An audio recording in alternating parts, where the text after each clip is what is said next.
Bonjour peuple de Dieu, bonjour peuple du chemin du ciel. Aujourd'hui, le verset que nous allons prendre se trouve dans Philippiens 4, le verset 6. Philippiens 4, le verset 6.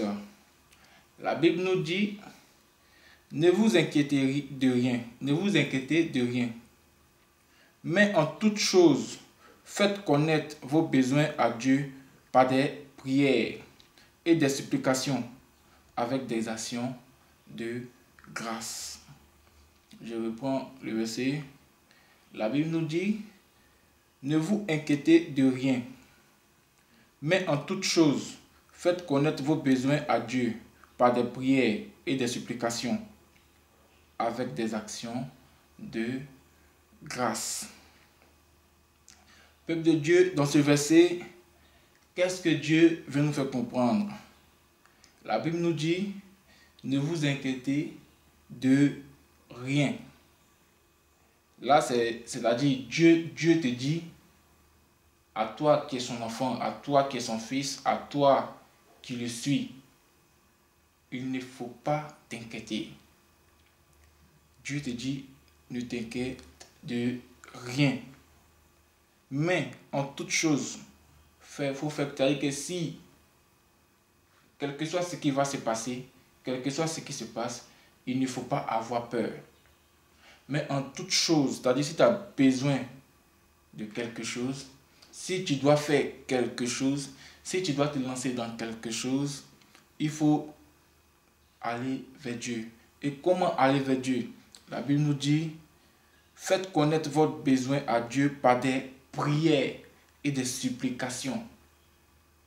C'est-à-dire, quand tu viens, tu veux faire quelque chose, il faut aller directement faire une prière à Dieu et supplie Dieu.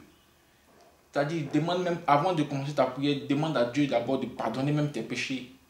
Demande à Dieu d'être avec toi tout le temps. Demande à Dieu d'être dans tout ce que tu fais. Parce qu'il a dit, faites connaître votre besoin à Dieu par des prières. Si tu as des problèmes, que tu veux que Dieu a qu'à faire quelque chose dans ta vie, qu'est-ce que tu fais?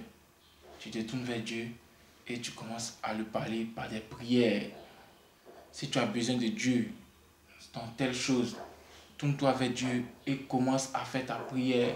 Parce que la Bible nous dit, faites connaître votre besoin à Dieu par des prières et des supplications avec des actions de grâce. C'est-à-dire qu'on dit des actions de grâce, tu veux que Dieu fasse quelque chose pour toi. Tu veux que Dieu te met à un niveau. Qu'est-ce qu'il faut faire? Il faut faire une prière, venir dans la maison de Dieu avec son offrande et donner ça à Dieu.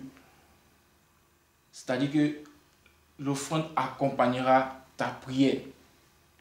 L'offrande sera avec ta prière. C'est une manière de dire à Dieu, voici, je sais que ce que je t'ai demandé, tu as déjà fait. C'est une manière de remercier Dieu. Parce que tu sais que Dieu a déjà fait ce que tu demandes. Tu sais que Dieu a déjà accompli. Donc tu poses des actions de grâce pour que Dieu puisse avoir le regard sur toi. Donc, peuple de Dieu, qu'est-ce que nous devons comprendre dans ce verset-là aujourd'hui? Nous devons comprendre que on ne doit pas avoir peur. Si tu dis que tu es un enfant de Dieu, tu ne dois pas avoir peur.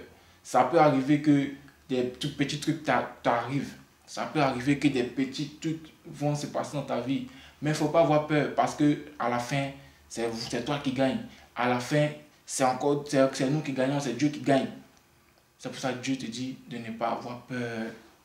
Il ne faut pas avoir peur. Une fois que tu es avec lui, une fois que tu marches avec lui, il ne faut pas avoir peur. Quel que soit ce qui se passe, il ne faut pas avoir peur. Parce que lui, Dieu, il est là. Il va faire les choses comme il faut. Mais en toute chose, faites connaître vos besoins à Dieu par des prières. Comme je l'ai dit. Tu as besoin de quelque chose, tourne-toi vers Dieu. Et donne ta prière à Dieu. Pour que Dieu puisse, Parce que si tu as besoin de quelque chose que tu ne pries pas, tu ne donnes pas ça à Dieu, bon, comment tu veux que cette chose-là soit exaucée? Tu as besoin d'un boulot, par exemple. Tu viens chez Papa Florian, tu prends ton lait, tu donnes ta prière. Tu as un petit problème, tu viens chez Papa Florian, tu prends ton lait, tu donnes ta prière. Il y a le sang de Jésus qui est là, tu donnes ta prière. Et tu verras qu'en quelques secondes, une fraction de seconde, Dieu va agir. Pourquoi? Parce que c'est Dieu même qui est dedans. Et il a dit, Dieu qui est dedans a dit, demandez toutes choses par des prières. C'est-à-dire, si tu as besoin de quelque chose là, tourne-toi vers le sang de Jésus. Si tu as besoin de quelque chose, tourne-toi vers le lait, parce que c'est Dieu lui-même qui est dedans. Plus tu donneras ta prière, tu verras que Dieu va agir. Mais une fois que tu donnes ta prière, comme il a dit, avant de donner ta prière, demande d'abord pardon à Dieu. Et ensuite, donne ta prière. Après avoir donné ta prière, pose une action de grâce, une manière de dire à Dieu, je sais que ce que tu es en train de faire là, je sais que la prière que je viens de donner là, tu as déjà fait. Voici quelque chose que je peux te donner, c'est-à-dire voici quelque chose, ce n'est rien, mais je vais te donner, je sais que tu as déjà fait. Merci, merci, merci pour tout. Voici comment ce que Dieu nous demande. Dieu nous demande de poser des actions de grâce. Dieu nous demande d'être avec lui. Dieu nous demande de donner des prières. Si tu as besoin de quelque chose, tourne-toi vers lui. Si tu as des problèmes, tourne-toi vers lui. Et tu verras que il va agir dans ta vie comme si rien n'était. Toi-même, tu es là et puis tu es étonné. Tu dis que tu avais des problèmes, mais Dieu a effacé tout. Parce que tu as exposé tes problèmes à Dieu. Et Dieu a fait de ça des solutions. Il a donné des solutions à tes problèmes. Donc, peuple de Dieu, désormais, si quelqu'un a un problème, tu prends ton sang de Jésus, tu prends ton lait, tu donnes ta prière. Dis-toi que avec Dieu, tu as causé directement. Donne ta prière, pose ton action de grâce et tu verras que Dieu va t'éclairer encore plus, encore plus, encore plus. Que ce verset soit pour nous tous et bon culte à tout le monde.